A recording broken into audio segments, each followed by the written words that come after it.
Total Degenerates podcast. This is our NFL episode of the week. If you guys listening to college football, we just got done finishing up top matchups. We had a great slate of college football. We got D. Hay, guest picker, celebrity. Well, I don't know how we want to fucking introduce this guy, but drinker, degenerate, whatever. Friend of the podcast. Degenerate. He bets more than anyone I know every single Saturday. He's a degenerate. And welcome back, Mac. Welcome back, Mac. What's up, guys? Good to be back. It's been a fucking while. I'm sick of reading your fucking picks. I'm tired of you reading them, bro. Yeah. I'm tired of having to send them in. Really. Yeah. Hey, I'm tired of shitting on you when you're not there. You know what? I comment on that every week, and You do. I actually love it. I enjoy it. Give me shit for not being there. I deserve that. Good. Well, we can give K Morgan shit. He's not in. We do have his picks, though, for NFL. Yeah, Kate Morg's soft as baby shit. Soft as baby shit. But this is brought to you by Resilient Real Estate. Our Golden Road Drink of the Day was on the college football episode, so go back and listen to that, see what we're sipping on. I've already actually changed drinks from that. So we got to dive into some NFL. We haven't really dove into the NFL the last few weeks because we kind of wanted to see how things were going. We had a huge week this last week. And now we're starting to get a feel of what's going on in the NFL. Me and B NFL guys, D Haley NFL guy, Mac NFL guy. I really want to get some good content out there on the NFL as we lead into this week, and then we lead into us going to Cincinnati for Packers Bengals next week, which I'm more than excited about. Without further ado, let's get into last week's results on the competition. Start with B. 3 total points for you, B. Not a great week. You had your Cardinals as your lock, and you had upset with the Eagles, who got blown out on Monday night. Oof, that was bad. 3 points, total you out to 12 points. Last. That's got to be last. Yes, it's last. Cool. What's new, guys? K. Morg with 2 points on the week, so he did gain a point on K. Morg. He had a really rough week. He had his lock with the Bills. His upset was the Jags. They looked good early. They fell apart. He's up to 13 points. So you're only a point behind K. Morgan. We're fine. Striking distance. Mac, 3 points on the week, same as B, so B didn't lose any ground to Mac.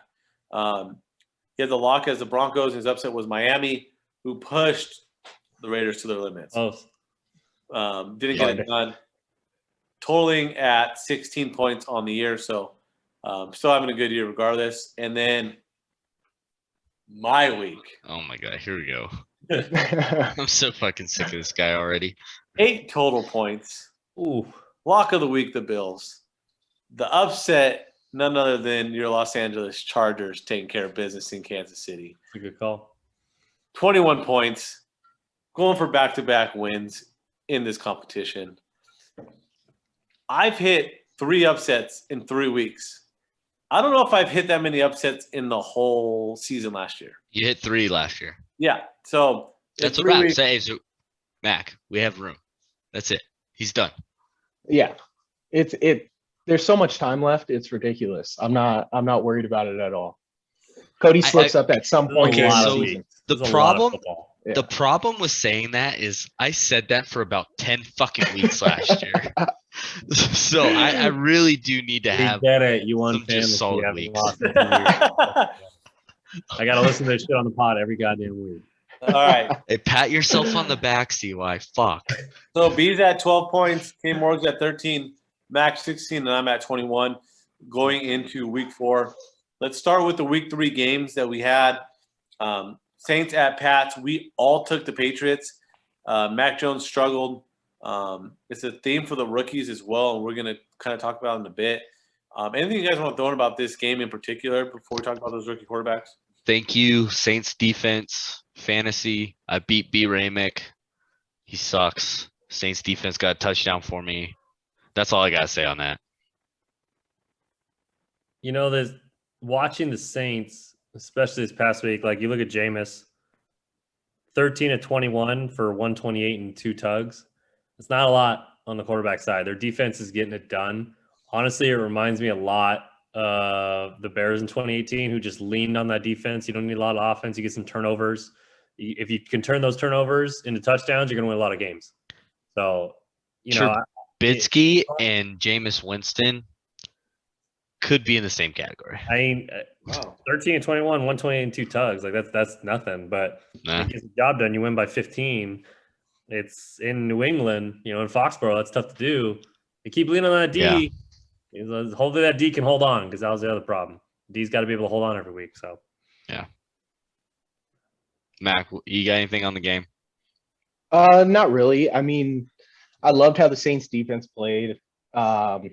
Mac Jones is struggling. There's no point in getting around that, really. I don't think he's playing well enough for Pats fans who are coming off of the greatest quarterback of all time. I mean, hard to please, really hard to please. I mean, I think there's probably 6 or 7 other organizations that would be okay with how he's playing, really. He's just got really big shoes to fill. I mean, I hope he turns it on going into next week and actually puts on a show, but we all know who's going to be the star of that show, really. Yeah, and I want to focus on those rookies, and obviously Mac Jones has the highest expectations where he's playing at, but they're all struggling. No one's playing well. Yeah. Trevor Lawrence has turned the ball over at will. Justin Fields played last week. He got sacked 9 times. We'll talk about later, but he didn't play particularly great. Zach Wilson's a mess right now. That team is a mess right now. Rookie quarterbacks just don't look very good right now. Are you concerned with these guys?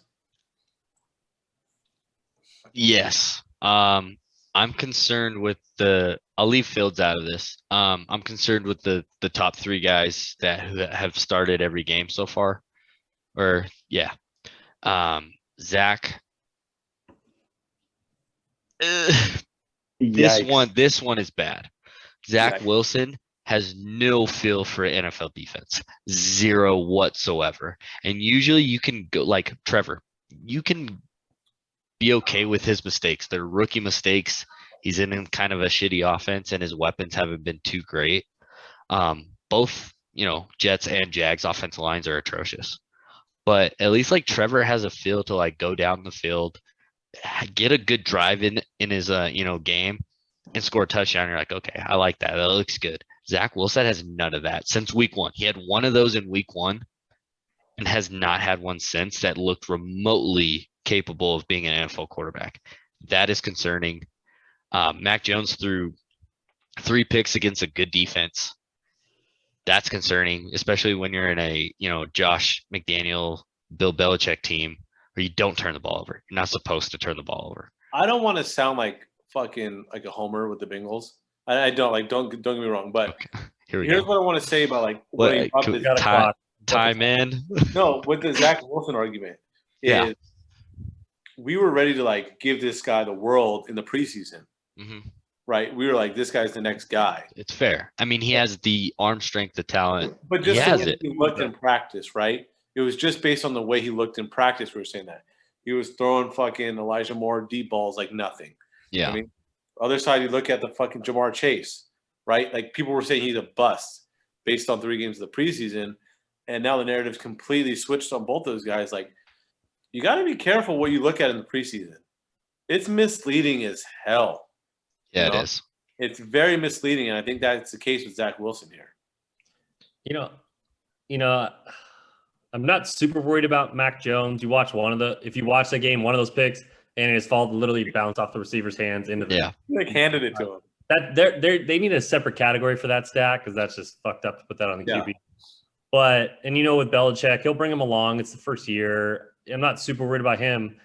I think the biggest thing you're seeing when you talk about Trevor Lawrence and Zach Wilson is the level of competition. We all know the NFL is a whole different animal than college, but you look at playing at BYU against playing at Clemson for a couple of years, and I think that's what you're seeing. Don't get me wrong, Trevor's turning the ball over just as much as anybody, but like B said, Zach just looks like he's running around like he's at BYU again against Coastal looking for an open receiver. Like it doesn't look like there's a bunch of progression or reads going on. And like B said, both offensive lines are dumpster fires. They're giving the Bears a run for their money there. It's pretty damn close. They showed one graphic on Sunday where the Jets O lineman was blocking nobody. He turned nobody on a 4-man rush. That's pretty brutal. It's so But- bad. But when you watch it a little more, like you said, it doesn't look like there's a lot of progressions, and when you don't have a lot of time to throw the ball, that can really hurt you. So I'd be a little more worried for Zach Wilson's development. And that bet B made, I think it was B at the beginning of the year, that Zach Wilson throws the most picks in the NFL. It looks looking pretty damn good right now. Yeah. It's true, No. but he has competition. Fuck. Lawrence is coming hard. Coming hard. Oh, Once that Moving time- on, we have Seahawks at the Vikings. The Vikings pull away late. Close game till about the fourth quarter. There's a real issue with the defense in Seattle. Pete Carroll addressed it, said they weren't playing up to par. This is kind of what we saw to Seattle at the end of the year last year. They looked good week 1. Derrick Henry goes berserk against them in week 2. And then they blow this game in week 3. Dalvin Cook didn't play, right? no, No, he he's didn't out. play. He's Didn't out. play. So I was the only one on the Vikings, and literally the only reason I took the Vikings is because I picked them in bold predictions to win the division. So I was like, if they're going to win the division, they have to fucking win a game. So I had picked them to win this game, and they won, and they actually looked good in this game. Kirk Cousins played really well in this game. What do you guys got in this game? I mean, I'll start just because Kevin's not here, so he can't shit on Jamal Adams. So I will take his place and shit on Jamal Adams. He's fucking terrible. He can't cover a soul. And like you said, that's 2 games in a row now. The second half is abysmal. No defense whatsoever. Kirk Cousins is not good. I fucking hate Kirk Cousins. I shit on Kirk Cousins, and he looked like a rock star. He's still mediocre. It's He's ridiculous. okay. He's okay. He's an okay quarterback. He's nothing great. They paid him way too goddamn much money, and guess what? He fucking diced this team up. Diced He's like not a 30 for 30 easily. hit with 323 and 3 tugs. That's ridiculous. That's not. He has. Kirk. I mean, he has great weapons, but Dalvin wasn't there. The offensive line is average, and Seattle had no pass rush, had no coverage. Justin Jefferson did whatever he wanted. They're fuck. Seattle's in trouble in that division. They're in trouble. If they didn't have Russell Wilson, they might be one of the worst teams in the league. Yeah, I was hoping Seattle at least put up points, man. I was hoping they'd beat the Vikings just for divisional reasons. Like B hit a lot of it. They no Dalvin Cook, and you still let Madison go for 112. That's ridiculous. Like Madison's not a scrub, but dude, 112. Come on. All you have to do, they got dudes on the perimeter who can ball with Jefferson and Thielen. I'm gonna get those, but that should be your focus. But Madison goes for 112. I mean, and especially in September, which is surprising to only put up 17 points without Russ would cook a little bit. The Vikings are good. The defense isn't elite anymore, but 17 is brutal, and they looked good in the first half, and then they got shut out in the second half. Not a single point in the second half, and the Vikings just controlled that game after. So it's like B said, Seattle's disappointing. So. I honestly, I was going to focus on the Vikings, but it seems like you guys are covering most of that. I think it's pure panic in Seattle right now. I really do. I mean, man, such high expectations. And really the only reason I picked Seattle is because how many times does Russell Wilson lose 2 back-to-back games at the beginning of the season? September. Unreal. Yeah. Unreal. It's pure panic for them right now. I think they have bigger problems than, just their defense. Did Lockett blow his Ridiculous. shit too? I don't know. We could look that up, Probably but game, he blew his shit. Third game on our docket was Bengals at the Steelers. give me it, CY. I think we know which two should go first here. CY, I want you to lead this off. If you look real close, Joe Burrow smoking that Steeler pack right there, baby. gosh. We're smoking that Steeler pack all week. No, I mean, I thought, from my perspective, me and Mac actually watched the game together. And the frustration that came off of Mac from Big Ben was another level. Valid. It was old. valid. It was valid. It was valid. Thank It you. was valid. That's all I needed. Yeah. But I've never reacted to us playing badly. I don't think you've ever seen me like that. And I think we watched, every game last year together, damn near. But I was frustrated, dude. What's your thoughts on the game? I What's was your thoughts on the frustrated. Steelers and the state of the Steelers right now? I think we should be panicking the most. in the whole National Football League. It's time to. I mean, it's past time to sit Big Ben. He's just immobile back there, really, and he's limiting our offense. I mean, I don't think he's thrown multiple passes beyond 30 yards that have hit their mark, really, in the past 3 weeks. But yeah, it's frustrating, man. It's an all-time low as a Steelers fan. I think the way things are looking going forward, that Najee's on the injury bound train, next stop injury. The way we're using him, the way we have to use him right now, because we're so limited. But we got the injury bug real bad. But yeah, all-time low, man. We're getting booed in our own stadium. It's crazy. It's crazy. A fourth and goal from what, 25 out, and we're gonna throw an out route, a 5-yard out route to Najee Harris. Good luck, bud. Yeah. Good luck. That's where I draw the line. I want to get your guys' perspective before, obviously, I can talk about my Bengals, but I want to get the outsider's perspective with B and D. Hay. D. Hay, what was your thoughts on this game and actually both teams in this? I think Mac kind of hit on the head. Like, we've known Big Ben's been old for a while and immobile, but Jesus, that looks bad on Sunday. That meme they've been running of him taking 2 steps and falling down while trying to throw, like, good God, man. Like, an NFL quarterback, somewhat athletic, it's ridiculous. And like Max said, he's hit it perfect, dude. Najee's just bound to be injured. He had 14 receptions on 14. As a running back that's getting dumped out of the backfield with nobody to block for you, it's not like carries where you have at least some type of lineman, unless you're the Chicago Bears. Good point. But like, you're just setting him up to get his fucking knee blown out on a dump off because Big Ben can't move, number one, and everyone's covered. The Bengals looked a little more balanced. As far as running the ball and passing. Burrow threw for 3 TDs under 200, but Mixon 18 carries, which is always healthy and nice. But yeah, I think like Max said, Pittsburgh, obviously it's NFL, it's a roller coaster, dude. Teams go up and down, but it's starting to be like that. Steelers are starting to head down, man. And if you don't sell at the right time or fix it at the right time, it could be years stuck on that down before getting up. So Andy, that sounded like very personal. We'll get into it later. I'm trying not to spoil it. We'll get into it later. We will get into that. D, what do you got?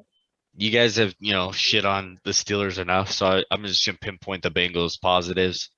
Jamar Chase is a guy we'll talk about probably preseason next year, top 5. Dude. He's elite.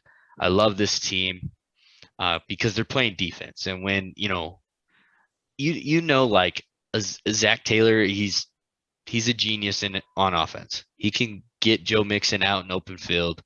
He could get these receivers working. They drafted another weapon for no other than Joey B. Like, this offense is good, but this defense is playing great. As bad as the Steelers are, you can claim Big Ben is, this defense is still putting it on teams, which we haven't seen in a few years from Cincinnati. So I love that.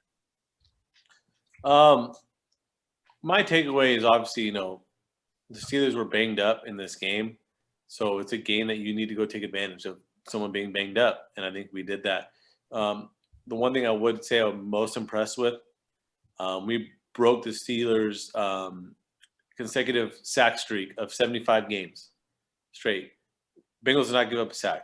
Wow. All off season, all year, it's been Bengals offense. I don't think you saw a single Steeler in the backfield.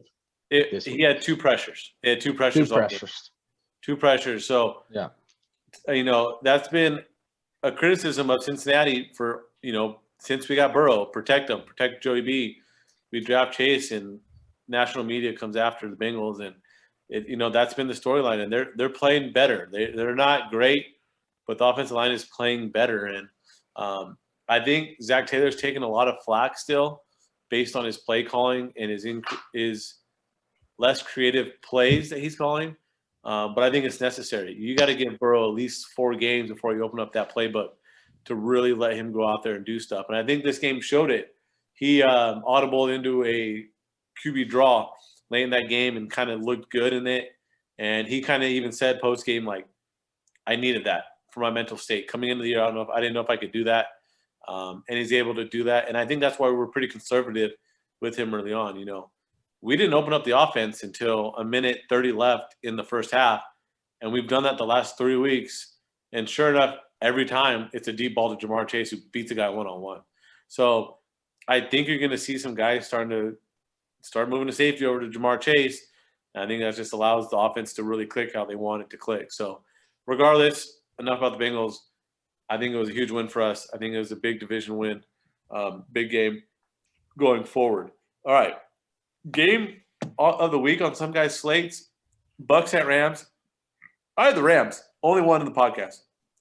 Felt like the Rams to me. They looked fucking great in this game.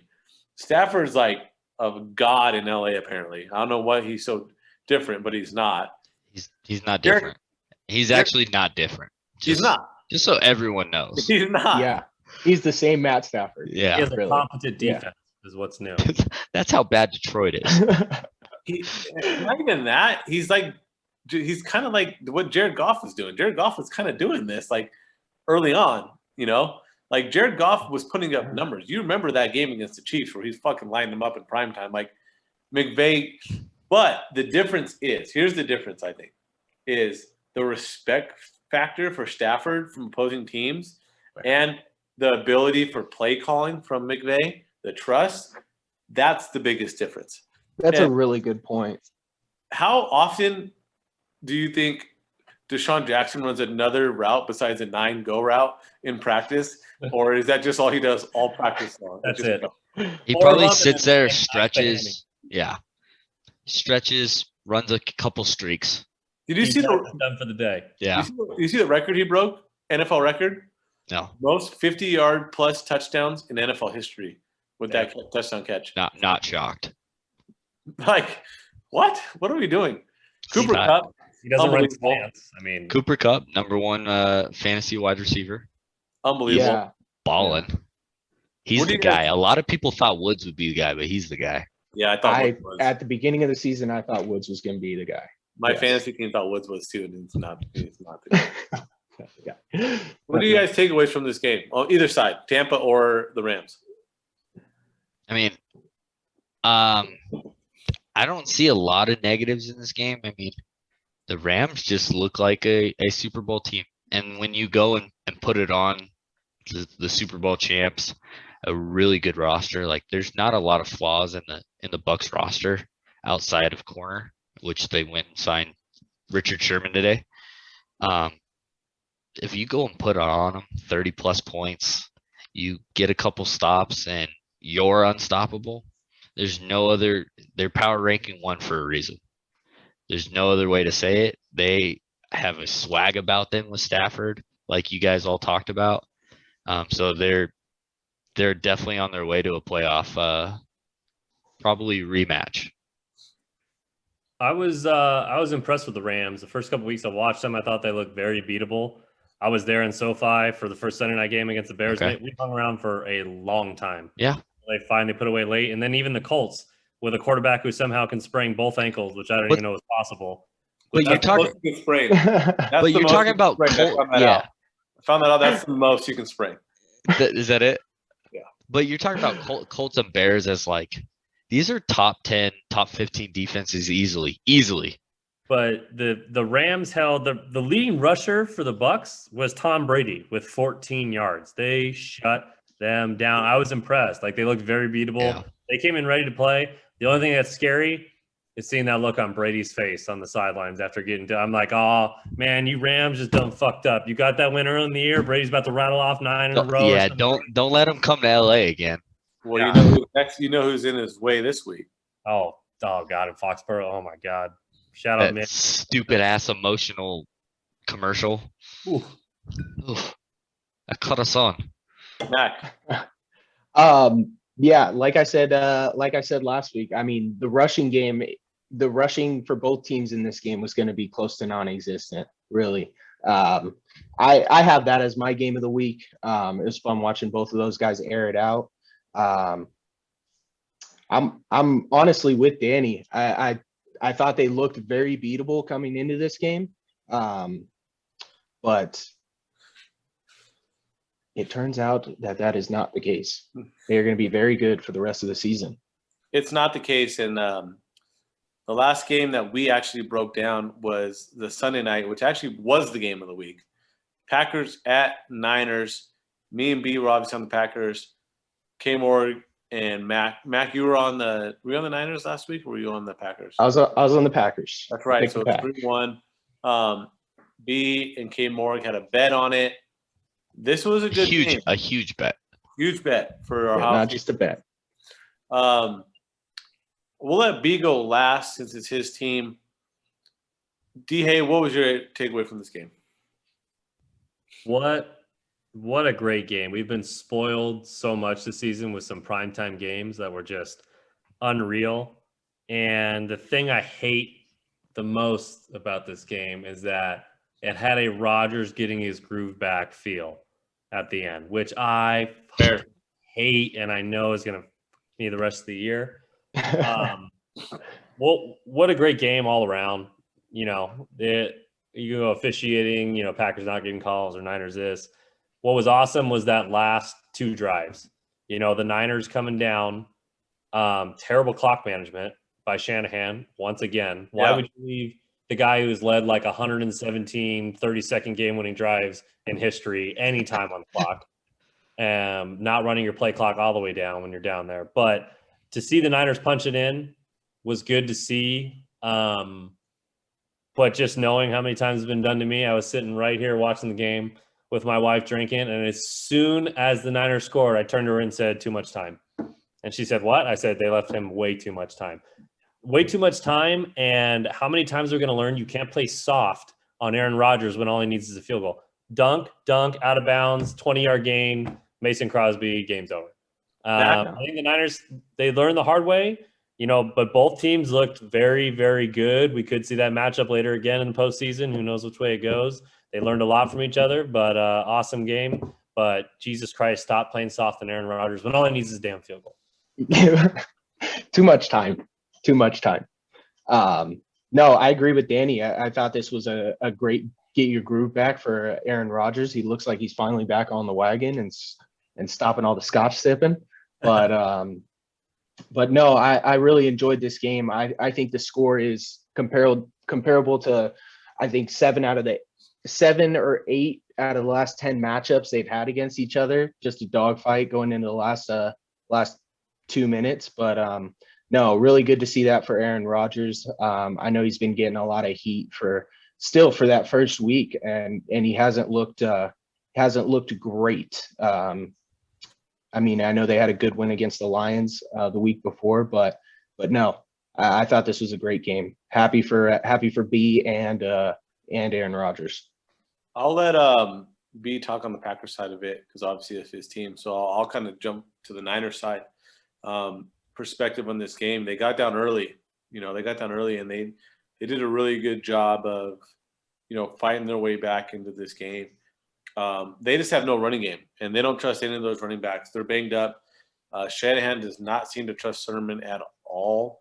They'll start running with Juice Check later on in that game. I thought it was interesting the way they used kind of Trey Lance. I thought it was fine. I thought it was good. And Jimmy G kind of almost solidified himself as that starter for the whole year until he had that stupid-ass backwards pass that turned into a fumble. That was a huge turning point in that game when he spiked it in the ground when he was getting pressure on him. He wasn't trying to do it, but at the end of the day, it was a huge mistake on his part. And then the clock management. Clock management was terrible. I still think this is a very good football team. Bosick was non-existent in the second half, which is kind of weird because he was all over the field in the first half, doing whatever he wanted. So that was a little alarming. But regardless, defense is elite. The offense is good enough. They're going to be just fine. This is more about the Packers than it was against the Niners. Yeah. Go Pack, go. It didn't hit me till right now why Kevin didn't want to be here. So go fuck yourself. Hey, we had a 17-0 lead. There's a 2-minute drive right before halftime, and Niners went down the field. We could talk about how there wasn't intentional grounding, whatever. They scored. They get the ball at half. They score. All of a sudden, we're in a football game, and I loved it. I loved every moment of this game. Just so many friends and family are Niner fans. They've been kicking our ass the last few years in big games too. The NFC Championship was even fucking competitive. So it's nice to go into San Fran and get a win. Packers side of the ball, no one outside of a Packer fan could tell me who's on the offensive line. Our left tackle, he's I think a second or third year guy, practice squad guy. He played pretty good, but we did a lot coaching wise to help him. And I was telling Danny, I think Sunday night or Monday morning, why there's a huge difference in our two football games. And that's the next game we're getting into. So I'll kind of hold off on that. But the offensive line played fucking great. Rodgers is going to be good. We know that. I'm not worried about it. And it's hard to run the football, against this Niners team and Fred Warner. So we had to do it through the air. Adams gets knocked out of the game, comes back. He remembers the concussion protocol by memory. It's fine. Don't worry about it. It's just a classic, like Danny said, it felt like a classic, like you guys are fucked now. Like Aaron Rodgers has a good spirit to him. He was excited about the win, and Mason Crosby does miss. Also, another coaching miscue by Shanahan, trying to knock Adams out of the game and not successfully being able to do it. So, got to note that he tried, but it was unsuccessful in knocking Adams' head off in that game. This was just good for us because 2 weeks ago we go get our ass blown by the Saints in the narrative because we had a really brutal offseason. No denying that, and we still might not hold on to Adams and Rodgers at the end of the year. Whatever. But to see the emotion from our team, to be fired up, be competitive when the Niners were surging back, definitely about to win this football game. I loved every moment of this game. Great game. Great week of games for our competition. We're going to get into some other games in a bit, but let's close out those games that we had on the competition that were just absolute thrillers. We can't see nothing more about it. So those were the games that we picked. That's how the games got broken down. So now we're going to talk about the game that wasn't on our docket. We're going to talk about Justin Fields' first start in the NFL. And I invited Danny here for this reason. And I don't think we're going to say anything. We're going to let this man go ahead.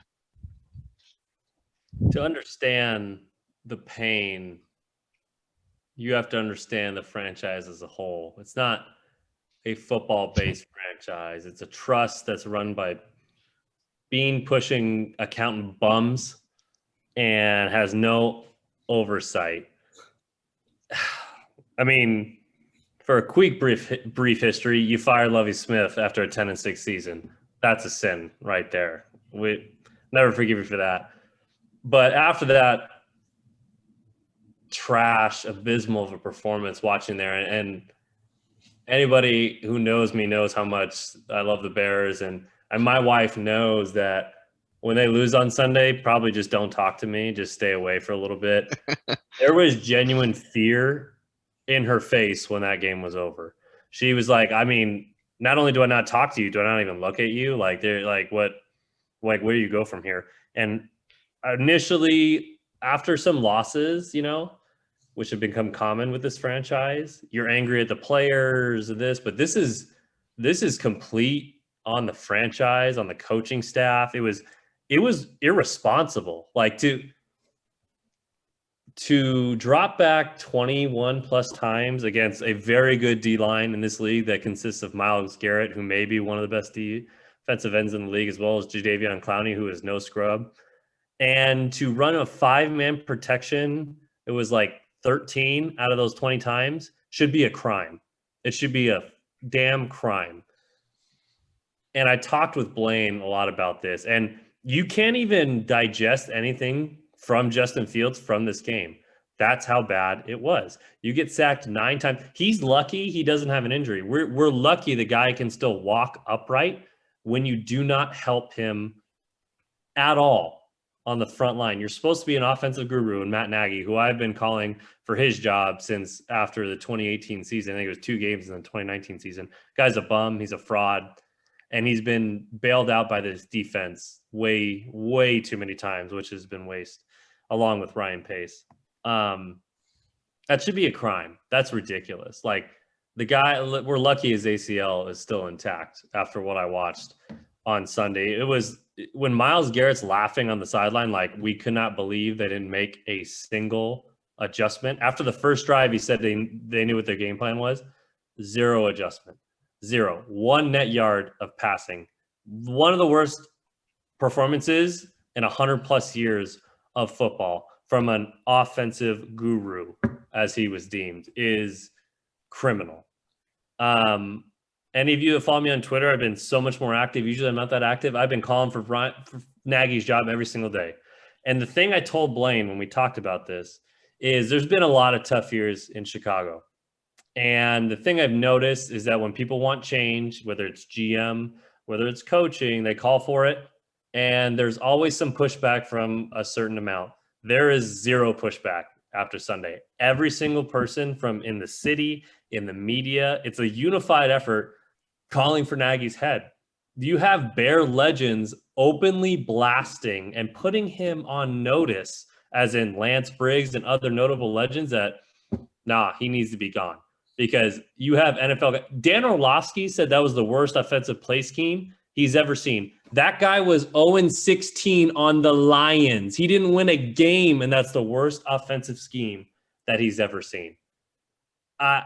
There was no words. Like, I wasn't even mad at Fields or even the line. You're putting guys out there that are not capable, and you're not helping them. There's nothing they can do. They want to block. You think that they just want to let run by them and destroy it? No, they're trying. They're just not that good. And again, that falls on Pace. But he has job security because they have accountants ahead of him. And this is a lot. But you have George McCaskey, who's a grandson of George fucking Hallis, saying that eventually in organizations, a football guy has to report to a non-football guy. Sell the damn team when you say that. Your goddamn grandpa is George Hallis. That's ridiculous. Get it. But it stops from the top down. The Bears don't fire people midseason. They never will. And the worst thing that happened is them making the playoffs last year. They saw that as the win. They had no reason being in the playoffs last year, and they counted that as a win. That's why Nagy's back. That's why Pace is back. They're tied at the hip. It starts all the way at the top. Until that fixes, it's not going to change, because Pace should be gone too. He has screwed up countless first-round picks. The only reason he still has a job is because he hits on third, fourth-rounders, which actually do turn out to be well, and you trade up to get Justin Fields. But what GM in the league doesn't move up to 11 when Justin Fields is sitting there when he shouldn't? And again, I'm not even mad at any of the players, which a lot of times I pick them apart. It's incompetence, I hope, because otherwise it's on purpose. Like, he just wanted to show, oh, look, Justin can't do it. And what I want to ask everyone now is coaching hot seat. Let's go through it real quick. So the coaching hot seat. Okay. I can't get over your rant, because I've now got it twice through text messages, now on our podcast. And there's a couple coaches that could be on this. Matt Nagy obviously is your number one go. Who would you want to replace the Bears? What do you see Chicago doing forward to kind of help Justin Fields in this organization? You know, there's what they should do and what they will do. Following them enough, the people that are head of this franchise, they don't, at the end of the day, they really don't care about wins and losses. You know, this thing is a trust. It's set up to make money. So as long as it makes money, they don't really care. Like them saying, oh, it was a successful year, they made playoffs last year when they shouldn't have been there. Like that, it tells you all you need to know. And I've known this for a while, following this team. Nagy's is, I can't see any seat that's hotter. Like that, you have the new franchise quarterback. And I genuinely feel bad for Justin Fields. Like, to have this guy, like, I think a lot of people, and Blaine and I have talked about this before, to touch real quick before him, that people were just shitting on Mitchell Trubisky, just shitting down that guy's throat, right? Again, still a mistake to move up to 2, in my opinion, to take him. Just another Pace grievance. But I think Sunday showed some light to a lot of people who don't follow this Bears team like a true fan, that, dude, it's not all on Mitch, man. When you're not put in a position to succeed, which is the head coach's job in the NFL, and you don't use the players how they're supposed to, you're not going to have success. You're just not. it's solely on Nagy and Pace. It really is, and the ownership. And Chicago just is not. Sunday was the most Chicago Bears thing I've seen in a long time. You have a promising prospect. He's supposed to be the franchise guy. He has all the talent in the world, and we just fuck it up in every way possible. It was just there was a couple other Bears fans in the bars when I was watching, and they're just they maybe other franchise bases have it. I don't know, but we just looked at each other on certain points of the game and just shook our. We didn't have to say anything. We both knew what we were all thinking. We're just like, yep, that's about par. Like the hope I had before that, I felt guilty. I really did, because I'm like, why would you do that to yourself? Like, we knew I had no expectation to beat the Browns. The Browns are a damn good football team, good defense. They can move the ball, great running game, but that performance was just it's been a long time coming, and I've been calling for a while. A lot of people finally saw it. The curtain was pulled back quite a bit. I mean, for people that watched that game was close until the fourth quarter with that offensive performance. The defense played very well. They sacked the quarterback 5. Robert Quinn, everyone, got a sack. So let's just get that on record. That was a $60 million sack for that salary. So well done, Robert. Finally, defense played well, kept us in it. I mean, Eddie Jackson can't tackle, but that's nothing new. But it was a close game until then. And then when you have 80 yards of total offense, or I've tweeted the thing, it was 400 yards. Yeah. To 67. Justin Tucker, 66 yard field goal is more on yards one field than goal Bears. had more offensive production than the entire So team. you have no faith that they'll fire him, actually. No. But if they did, they don't. what's the coach? Don't. But if they did, what's the coach? Interim, if you're going short, just let Bill Lazor take over. Let him let him call the plays. Oh, that's brutal. It is. That's how bad it is. We had Bill Lazor in Cincinnati. What if I was in charge? You fire Pace, you fire Nagy. I'd bring in Louis Riddick tomorrow. Let him coordinate with Justin Fields. You interview it together. Hey, who do you want coaching you as the future? You both agree on this guy. We're going to help him develop you. Aaron Rodgers would fucking be beside himself. Just another dagger in them. Hey, look how well a GM. Besides the Nagy hate train we just had for fucking 8 minutes, any other coaches 3 weeks in that we're not liking that? Which got hot. Which was actually funny to me is Zach Taylor was actually the favorite in Vegas as the first coach to be fired before last game. Before last game, so he was odds on actually ahead of Nagy. So, I mean, obviously, I don't think he's on the hot seat. I think that's an early call, but I mean, it's too early to say. Too early. Okay. I want to ask you guys another question. We got a handful of 3-0 teams. We got 3 that are semi-surprising, semi-playing some weaker competition. But regardless, 3-0 teams. There's 3 of them that I want to ask the question of: are you buying stock in any of them, all of them, one of them, none of them? You can answer any way you like. You got the Panthers, the Raiders, the Broncos. They've rolled inferior opponents. So are you guys buying into multiple of their stocks, none of their stocks? And if you had to pick one of them, who are you buying the most stock in? I'm gonna stop you because you said something that kind of bothered me. Inferior opponents for the Raiders 3-0, I think is a little disrespectful. Okay, well, okay. They beat Ravens, Steelers, Dolphins. Yeah. 2 playoff teams and a 10-win team from last year. Yeah, but I know that's not this year. Yeah, but don't give the Dolphins that much credit with the backup quarterback and Brissett. It's not Tua. Jacoby's better than Tua. Shut the fuck up. Brissett didn't play terrible. No, he played fine. Hold on. You don't think Jacoby's better than Tua? Why wouldn't Jacoby start then if he was fucking better than Tua? Because you're Brissett's invested. not your franchise He's pick fucking 3. Look, bad ankles. I'll start. I'll answer the question. But Brissett does suck. I just think you hate on the AFC North a lot.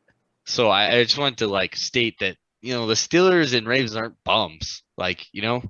No, the Ravens win was a very good win. Yeah, the Ravens win was a very good win. So I'll start. I'm gonna buy stock in all 3 actually. Ooh. Me and Kate Moore love the Panthers, but their defense is scary good. This defense kind of feels like a like pre-Legion of Boom feel. Like they were getting good and making stops and they were young before the Legion of Boom was, created. And it kind of feels like a Jeremy Chin, Brian Burns, JC. I know JC Horn's out, but they just acquired CJ Henderson for that reason. They got this young kind of like team that's firing, and Sam Darnold looks comfortable in this offense. He looks like he has a competent coach. So I'll buy stock in the Panthers. Raiders, I stay at above. They're winning close games against good teams. I think the Dolphins, Ravens are good teams. I think the Steelers is a little question mark right now, but regardless, they went into Pittsburgh and won. Very impressive, do. And then Broncos. I mean, I have no like reason to say why I'm buying stock because they beat Jets, Giants, Jags. The 3 worst teams in football, damn near. So you don't really know how to gauge them, but they're winning and convincingly winning. So good teams do that. Like Thursday night could be a close game, and you're not gonna say like the Jags are like getting better. Like you'd be like, oh, the Bengals maybe laid an egg, whatever. But like a good team's gonna go in there like they did and win by multiple scores. And the Broncos are doing that. And I really like that about them. So I'll buy stock in all 3. Will it last? No, but I'm going to do it. I'll say it. Mac? Mac, what you got? Yeah, I'm definitely buying stock in the Raiders. I mean, I don't think the Raiders beating the Steelers is that much of a question mark. I mean, regardless of how bad we're playing throughout the season, it's still hard to go into Pittsburgh and get a win. I mean, our defense will get rallied and find a way majority of the time. I am not buying any stock in the Denver Broncos. I think they're so iffy. There's a huge question mark next to them. They haven't played anybody of worth, really. And then the Panthers, I think Sam Darnold is playing good enough. I mean, I'm not going to say he's, Russell Wilson, but he is playing good enough for that team. And He's moving the ball really well. lacked. That's what they lacked last year with Teddy. Yeah. They just need somebody to play good enough, especially with CMC. I know he's out right now, but you just need somebody who's going to move the ball when you need to move the ball. And then yeah, the Denver Broncos, absolutely not. No stock in them. A crazy stat about the Raiders, I just found out today, they haven't been 3-0 since the beginning of the 2000s, 2002, I think it is. Like, that's a lot of years. Good for them, but this is going to be a serious test this week. Serious test. Yeah, I'm with Mac. I'm out on the Broncos. They haven't really played anybody. Come on. When they can run the ball, but when somebody stops that run, like that division's tough, man. Like Sutton's a dude. But I don't see him doing it. Teddy Two Gloves. I like Teddy Two Gloves, but I'm just not sold on them. I'm not a Teddy fan at all, but I'm kind of like 1-1 with them because the Raiders, I'm unsure. They just worry me all the time. They just hang around too much, or when they got something going, they fuck it up, or they do so like Carr. And then they look great and win a game. So like, all right, I'm on them. And the next game, you're like, what the hell? What is this team doing? And Gruden's just standing there looking like this the whole time. But I like the Panthers that look ahead at their schedule. Their defense is good, man. That's going to keep you in a lot of games. I like him as long as CMC ain't going to be out for a CMC season again. He ain't going to be out 8 weeks, something crazy like that. Because, they play the NFC East. Cowboys are tough, but then you got Eagles, Giants, you got Falcons, you got Dolphins down there if Tua is still not back with Jacoby. Actually, if Tua is back, I like their odds better than with Jacoby. But and then the finish of the season is a little tough. So if I'm buying anybody, I'd buy the Panthers because defense travels. And if you get CMC, like Max said, Darnold's been playing well enough to win games. They don't need him to be a 350 superstar. Just don't turn the ball over, move it, and let the defense work.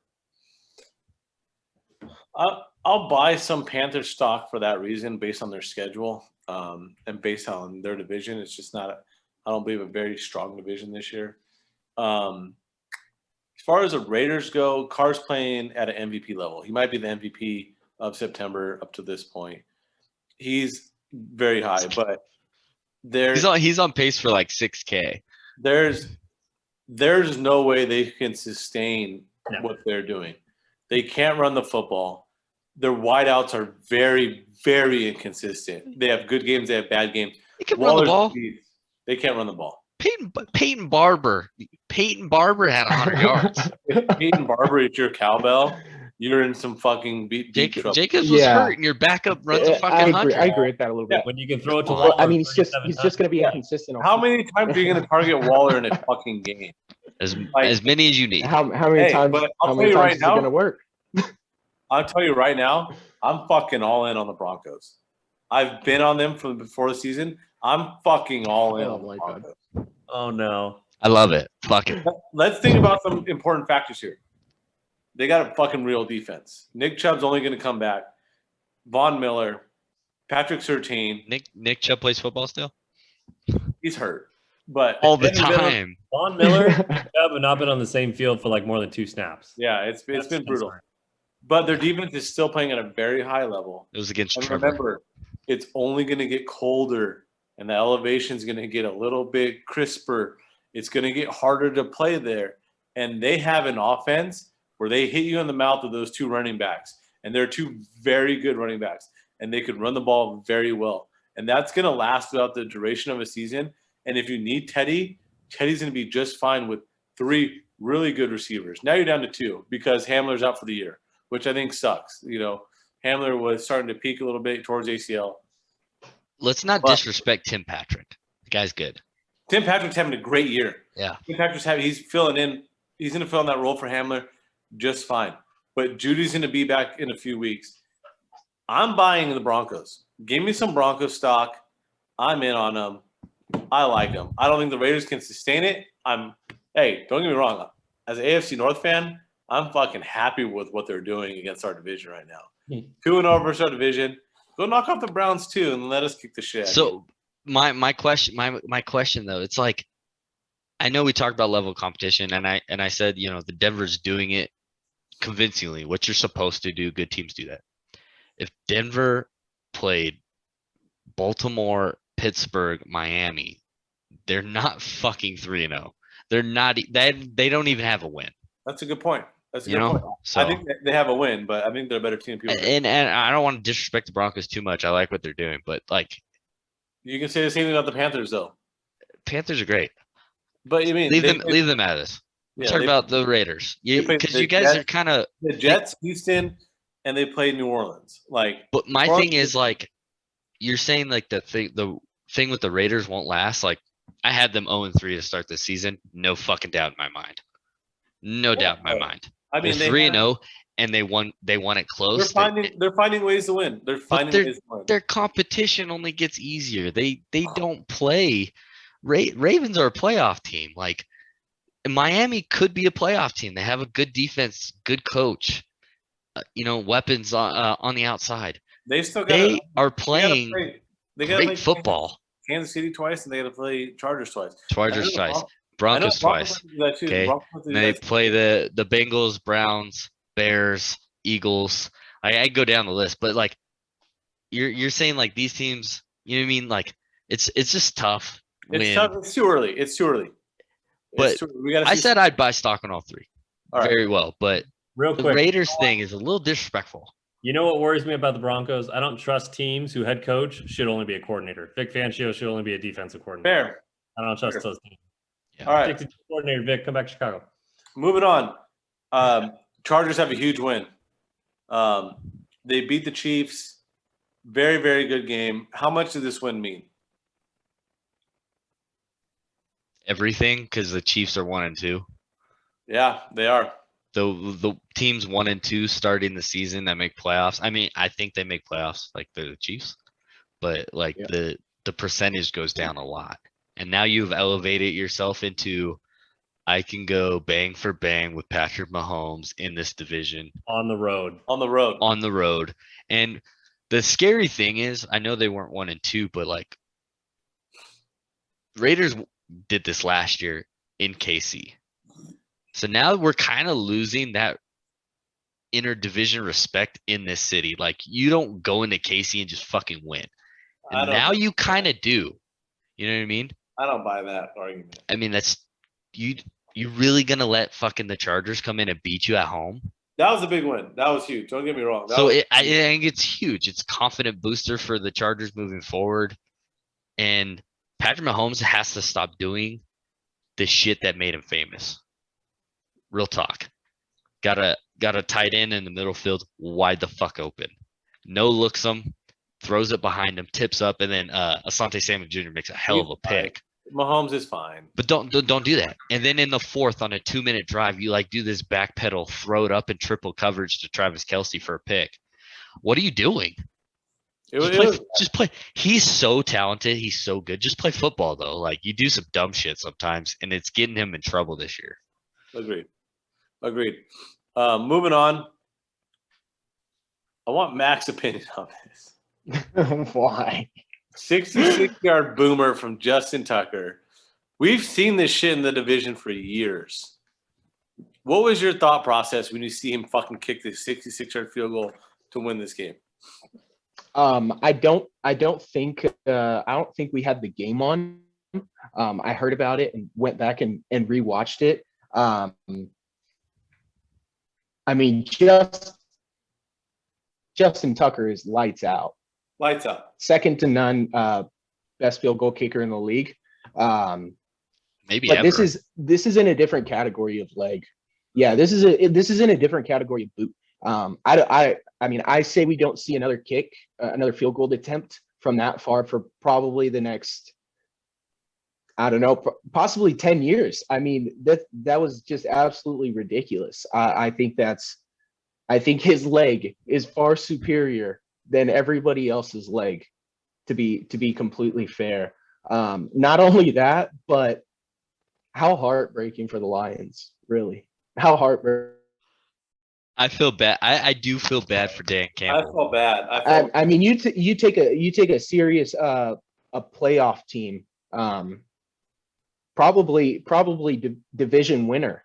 That's who my pick is going to be. But that deep into the game, and then for it to end on a record-breaking 66-yard field goal that bounces off the crossbar and in. I mean, it's honestly just poetic, really. How better, how better could that story have been written to break that record with a ball that hits the crossbar and bounces in? It's crazy. How can you not be romantic about football, No, guys? Okay, Rodgers, but fuck that. His ass shouldn't even got to kick that. It was a fucking delay game, like a play earlier. The fucking Lions. And this is where you start getting emotional. The way I look at it, AFC is, North emotions. Yeah, but if the way I see it is everything led up to this. Really, if you've watched NFC North football, this is so Detroit, like to the max. It's true.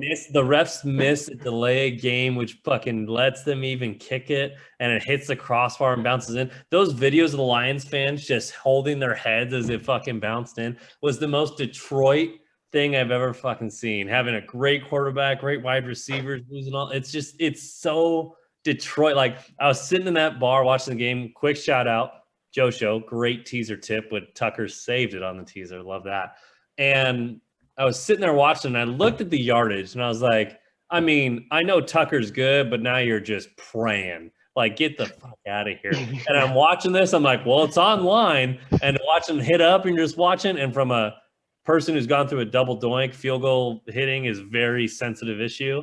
But watching it go and just go in, I was like, I was surprised, but I wasn't. I was like, that's number one, that's Detroit. Number two, Justin Tucker just sealed. He had his Hall of Fame moment. Like, just boom, there it is. Yeah, lay it on. Absolutely.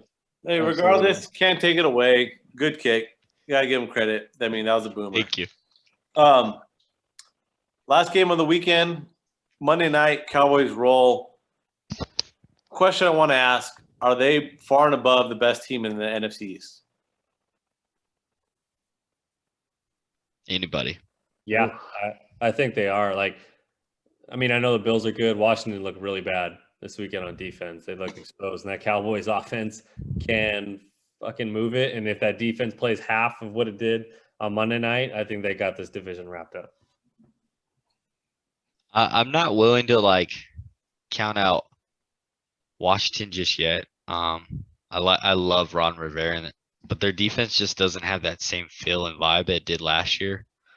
But these division games aren't usually like this, so it is impressive to see the Cowboys go and just beat the shit out of the Eagles. Don't see it very much. So right now, 3 weeks in, yeah, but Ron Rivera is a good coach. I feel like he can figure it out. Yeah, I agree. I honestly really, I think the Cowboys are that good. I'm really not considering Washington at this point. But I think that game should have been closer, and that's just really your young quarterback having a young quarterback game. I think we've been I like that. yeah, I mean, I think we've been, kind of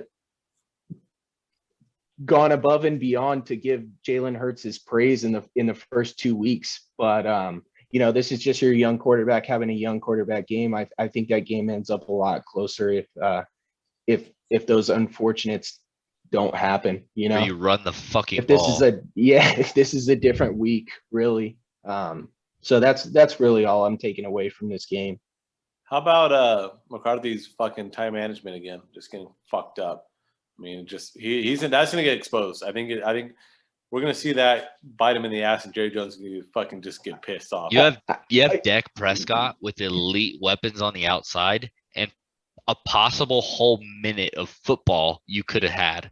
Peyton Manning was losing his mind. Yeah, Peyton Manning was going off. All right. So is Louis Riddick. Louis Riddick's like, Yeah, he's so not going to fucking timeout. Let's move on. Big Nuts Player of the Week. B, who is your Big Nuts Player of the Week? Devontae Adams. Oh. He said in his press conference, there's 2 ways to stop me. They tried one of them and I resurrected. I'm not sure what the second way is, but fucking show your nuts, buddy. That's how you win a football game. I was on the verge. I know it was emotional, but I was on the verge of calling him fucking Jerry Rice Jr. in text messages to people. Wow. So fucking Devontae Adams. Mac, who's your Big Nuts? Yeah, I'm actually gonna take Saquon Barkley this week. Oh. Yeah, coming back from a knee injury and them taking it They lost. really easy on him in the first 2 weeks. I'm expecting him to get back to his old Saquon self for the rest of the year. Yeah, I mean, kudos to him. I mean, coming back from a knee injury, a lot of doubt could be in the back of your mind, but he's starting to really show that he's got some confidence in the work he put in while he was down, and I think it's going to show from here on out. Really, I'm excited. Danny Hay? Sticking with my boys, sticking with the fantasy team, Justin Herbert. To just Ooh. roll in to KC and drop your nuts all over the Chiefs and finally get over that hump after last year having that great game, couldn't get it done. And to seal it the way he did, like division wins are big, but that was a big swing to put the Chiefs down 1-2 in their own place and to seal it like he did. And just a nice jab and bittersweet. Sorry, Joe Show, that he sealed it up for me, but go Herbie. Herbie. Love that. CY, what you got? Cooper Kupp. Fuck yeah. Cooper Kupp. Cooper Kupp. Cooper Kupp. I mean, just that route that's going viral on YouTube and Instagram and Twitter, you got to have some big nuts to run a route like that.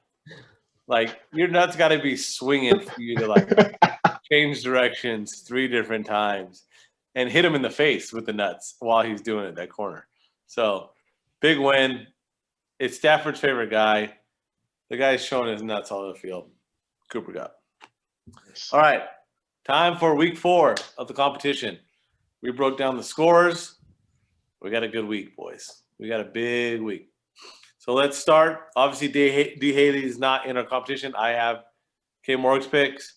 We're going to start with the Panthers at the Cowboys. This is actually both the K. Morg's teams. K. Morg is going with the Cowboys. Mac, who do you got? I'm taking the Cowboys as well.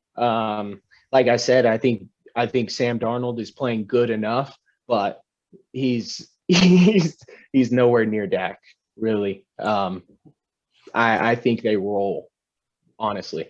I'm going to take the Cowboys as well. Yeah. I'm on the Cowboys. I'm not really bought into the Panthers yet. It's a big game, though. It's a big game for the Panthers. B? Cowboys, they're doing something that they don't usually do, and they get the ball. Turnovers. They really, it's actually impressive. And if you get turnovers with this kind of offense, you're gonna win a lot of fucking football games. Clean sweep. Moving on to Seahawks at the Oh, Niners. I gotta know what Danny's got to feel on this game. Yeah, Danny, who do you got? I do really like the Panthers, but it's a clean sweep with you guys. The boys convinced me last week. I think they roll. All right, moving on. We have Seahawks at the Niners, divisional matchup. These games are always nasty. Always completely nasty with these two. K. Morgan's obviously going with the Niners. B, who do you got? This one's kind of fucking me up a little bit. I usually like fucking am prepared and I'm ready. So this is off a whim. I like Jimmy's final 2-minute drive. And I'm gonna go with that. I'm gonna stick with that feeling that the Niners kind of gave me there. Niners at home. Mac, who do you like? Yeah, I'm actually taking the Niners as well, and I forgot to comment on that earlier. That I feel like Jimmy G earned his starting spot, regardless of that unfortunate that happened in that game. I know Lockett's probably going to be battling an injury again this week. I think he has an MCL sprain, and Metcalf hasn't really done enough for me this season to fill those shoes if he does sit out. I think he'll get a ton of targets, but I just don't. There's not enough for me to go off of yet to have some trust in him. I think the Seahawks have serious problems, and I think this game would solidify that we're not hitting the panic button. We're stomping on the panic button for them. I'm gonna take the Seahawks. I'm gonna take Russ. I'm gonna go with Russ. Russ and Pete Carroll are gonna do whatever they can not to lose 3 straight. In September, if they're gonna be a playoff team, they don't lose this game. I think these teams split. I think the division's that good. I like the Niners a lot this year. I just think the Niners can actually kind of afford to lose a game, and the Seahawks can't. That's literally my only reason. Take the better quarterback. Go with Russ. I like it. Danny, who like this game? If the Vikings O-line can let Madison run for 112 on the Seahawks, God knows how much the Niners are going to run it down their throat. Then it just feeds Kittle. Carroll's like 80 as mesothelioma. Give me some Niners. All right. Monday Night Football. Raiders at the Chargers. Ooh. K. Morg is going to take the Chargers. I'm going to double up. I'm taking the Chargers. Mac, who do you like? I'm taking the Chargers as well. Like I said, this is going to be a serious test for the Raiders. If there are any question marks, they'll get exposed in this game. I also wanted to point out how well Mike Williams is playing. I think this is the first time he's averaged more than 2.2 receptions per game since he got drafted. But he's proven that he's healthy, and that has given them a serious other weapon to look forward to. Definitely a 1B, on my docket right now. Compared to I'm forgetting his name. Keenan Allen. Yeah, Keenan Allen. So I think this is the true test for the Raiders this season so far, but I'm taking the Chargers. I think they're coming off a huge win. I think they're playing amazing. Who you got? I'll be there. Fun fact. Oh yeah, you're going again. Yeah, taking the brother. Raiders. Wow. Raiders. Carr's throwing for 1 billion fucking yards. What goes up must come down. Look, they're kind of my like Bengal comparison this year. There's like a team I watch and I'm like, man, they've kind of really figured out how to play defense.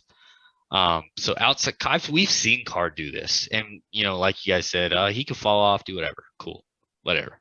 But this defense is playing good.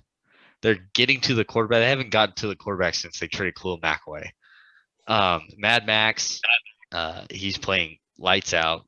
Nisbid, he's playing good. Yannick, this is a good football team. But the upgrades they got in the corners with Casey Hayward and Hobbs, I don't even know who the fuck that guy was 2 weeks ago.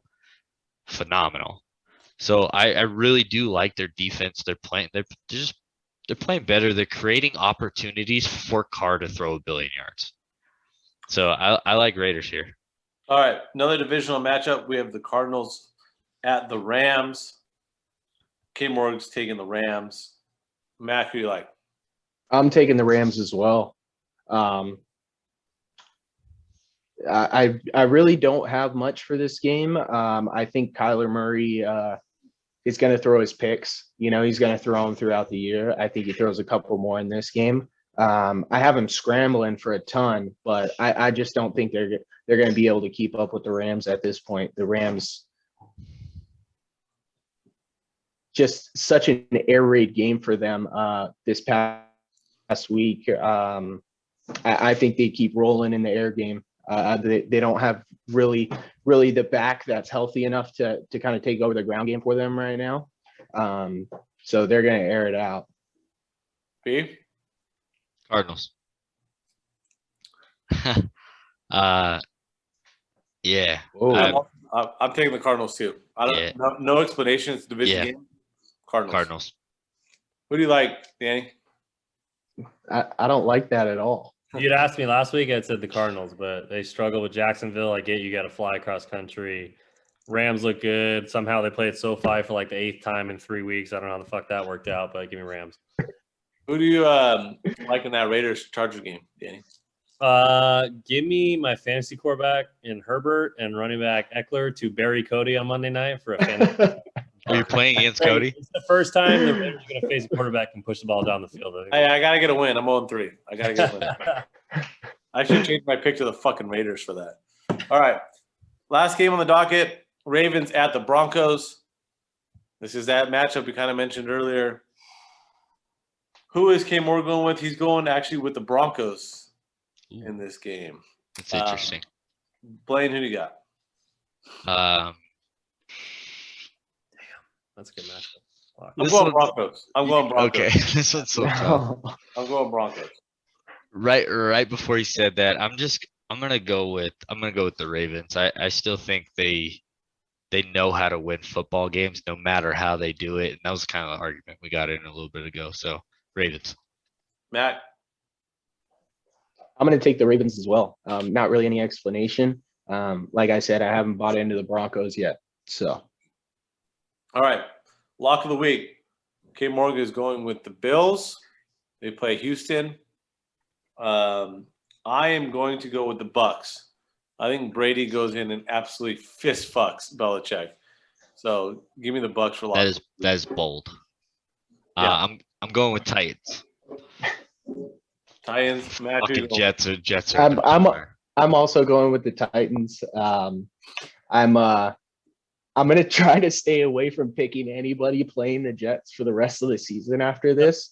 But I think Julio Jones is going to have a huge game, to be completely honest. I like Buffalo with Texans coming into town. I think Josh Allen's going to rip them apart. All right. Upset of the week. K. Morgan's going to go with the Giants. He thinks the Giants are going to find a way to get one done. Ooh. Matt, who do you like as your upset? I'm actually taking Pittsburgh in this upset. I think Tomlin does a great job of rallying the troops and getting people's heads on straight. So if we're gonna have any sort of life this year, it's gonna come in this week. Really, I'm expecting it to be a dogfight after the poor performance we had last week. So I'm gonna take my boys. We fucking win by 15 points. I'm gonna double up. I'm gonna go with the Cardinals. I already have them. I'm with you. Cardinals? Yeah. All right. Cards. Any upset, D-Hay? I think the Jaguars upset the Bengals. Nah, I'm just fucking with you. Honestly, Low-key sketchy game. Hold on. Sketched. In all seriousness, Lions over the Bears. Dan Campbell has them playing hard. emotional loss. They're going to be fired up. If Nagy comes out with another scheme like that, it's a lock. I think the Lions beat the Bears. I think you're just wanting Nagy's job. And Nagy gets fired. It helps everyone. Yeah, Okay. you're right. Yeah, All right. I like that. Clear eyes, full heart. Can't lose fantasy. Week 3 recap. B. Remick had Justin Herbert. He said 285, 3 touchdowns. Actual stat line was 281, 4 touchdowns. Great call by him. Great win by the Chargers. Congrats, Joe Show. Running back, he had Saquon. He said 109, 35 receiving yards, 2 touchdowns. Actual stat line was 51 rushing yards, 43 receiving yards, 1 touchdown. Not a huge breakout, but good to see Saquon get a score. He had Christian Kirk, 6 receptions, 80 yards, 1 touchdown. Actual stat line was 7 receptions, 140 yards. Didn't get a touchdown, but he considered it a hit with 13.9 fantasy points. No other expert analyst even had Kirk on their radar. Tight end, he had Kyle Pitts, 88 receptions, 92 yards, touchdown. Actual stat line was 2 receptions, 35 yards. Pitts didn't even get a ball thrown his way until late in the 3rd quarter. Fuck the Falcons. Fuck Pitts. Fuck my tight end calls. All right. Get that out of the way. Defense, Panthers. 3 sacks, 2 receptions, 10 points allowed. Actual stat line was 4 sacks, 1 forced fumble, 9 points allowed. Good call there. Pretty good. Week 4, he has Joe Burrow as quarterback. 234 yards, 26 rushing yards, 3 touchdowns. Joey B feeling more confident. I think we get those extra 2.6 fantasy points from his mobility. Burrow's going to stay hot. Bengals win. Running back has Miles Sanders, 76 yards, 35 receiving yards, 1 touchdown. He's literally good at not being utilized at all. Free Miles Sanders.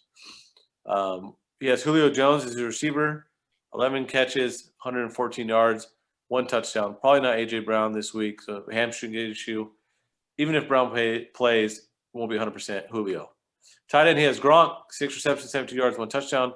The return to New England gives Gronk a Gronk spike. He's listed as questionable, but all reports saying he's going to play. Defense, he has the Bucs D, 3 sacks, 2 interceptions, 1 forced fumble. They have been looking suspect so far this season, but they are going to figure it out this week and play extra hard for the win. Really quick, my bet picks before we get out of here. I got Tennessee minus 7.5. I got the Chiefs minus 7, Packers minus 6.5. The Bucs minus 6.5 is my lock of the week. Chargers minus 3.5. I went 3-2 last